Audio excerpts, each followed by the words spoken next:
Picture this. The guy who's been absolutely destroying Blue Jays hitters for years, the closer who made Rogers Center go silent time after time, might be about to put on a Blue Jays uniform. This isn't just about replacing Seranthony Domínguez. This is about the Blue Jays turning their biggest nightmare into their ultimate weapon. After coming 2 outs away from a championship, Toronto knows exactly what they need, and Pete Fairbanks might be the perfect answer. Hello, Jays Nation. Welcome to Jays Quick News, your go-to spot for the latest Toronto Blue Jays updates. The Blue Jays just went toe-to-toe with the defending champions in an epic 7-game World Series, and now they're building something special for 2026. Could Pete Fairbanks be the final piece? Make sure you hit that subscribe button right now, because this offseason is heating up. Let's start with what we learned in October. The Blue Jays' magical 2025 season saw them go from 94 wins to Game 7 of the World Series. But that journey also exposed some critical weaknesses, especially in the bullpen. Seranthony Domínguez, who came over at the trade deadline from Baltimore, showed flashes of brilliance during the regular season.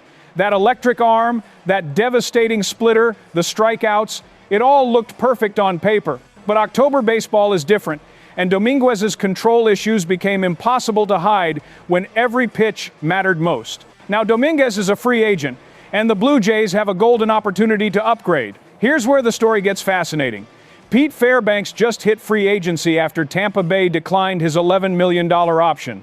The Rays spent months trying to trade him but couldn't find the right deal, which actually tells you everything about his value. Teams wanted him badly enough to inquire, but nobody could match Tampa's asking price.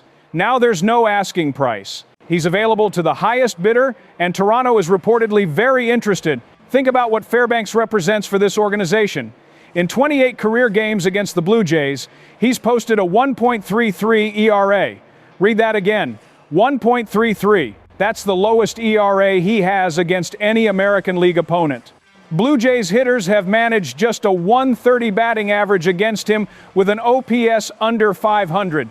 For years, John Schneider had to watch Fairbanks come in during the 9th inning and shut down Toronto's offense like clockwork. Now imagine that same weapon wearing blue and white. That's not just an upgrade, that's poetic justice. But let's talk about what makes Fairbanks special beyond just his dominance over Toronto. In 2025, he worked as Tampa's closer for the 3rd consecutive season, notching 27 saves with a 2.83 ERA across 61 appearances. Those aren't just good numbers, they're elite numbers for a guy who stayed healthy all season. Here's the key stat. Fairbanks struck out 59 batters while walking only 18. That 7.4% walk rate is exactly what the Blue Jays desperately need after their October experience. The mechanics are fascinating too. Fairbanks throws from an ultra-high arm slot, 59 degrees, which creates incredible deception. Sound familiar? That's nearly identical to Trey Yesavage, the 22-year-old phenom who went from Single-A to World Series hero in one magical season. Yesavage uses a 64-degree arm angle that makes his splitter absolutely disappear. Fairbanks gets similar results with his arsenal of 2 elite fastballs, a 4-seamer averaging 96.8 miles per hour and a devastating cutter. When you combine that arm angle with that velocity, hitters simply can't pick up the ball until it's too late. Now here's where this gets really interesting for the Blue Jays roster construction. Jeff Hoffman finished 2025 with 33 saves, which sounds impressive until you dig deeper. Hoffman blew 7 saves and allowed 21 home runs across the regular season. That included the gut-wrenching moment in Game 7 when Miguel Rojas tied the World Series with a 9th-inning homer. But before everyone writes off Hoffman, remember this: when he was a setup man in Philadelphia, he was absolutely dominant. 32 holds, just 9 home runs allowed across 2 full seasons. Elite strikeout rates. Hoffman isn't broken, he might just be in the wrong role.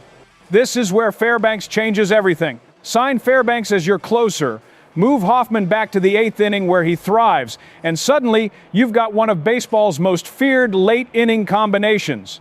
Yimi Garcia is expected to be healthy for spring training after his elbow surgery to clean up scar tissue, giving you a 3rd elite arm for high-leverage situations. Add in the young guns like Louis Varland and Brendan Little, and this bullpen transforms from a question mark into a genuine strength. The Blue Jays have already proven they're willing to spend.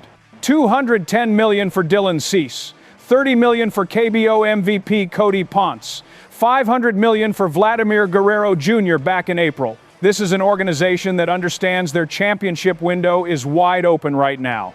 Fairbanks will probably cost somewhere between 2 years at $18 million and 3 years at $41 million.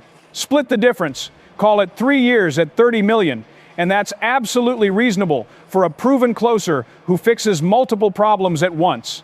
Toronto came so painfully close to glory. They beat the Yankees. They outlasted the Mariners. They pushed the Dodgers to the absolute brink. Now they're building on that foundation, not running it back with the same flaws. Fairbanks represents the kind of smart, aggressive move that separates good teams from champions. He's not just replacing Domínguez, he's upgrading the entire late-game strategy while letting other pieces shine in their proper roles. What do you think, Jays Nation? Is Pete Fairbanks the revenge hire that puts this bullpen over the top? Does moving Hoffman back to setup man unlock something special?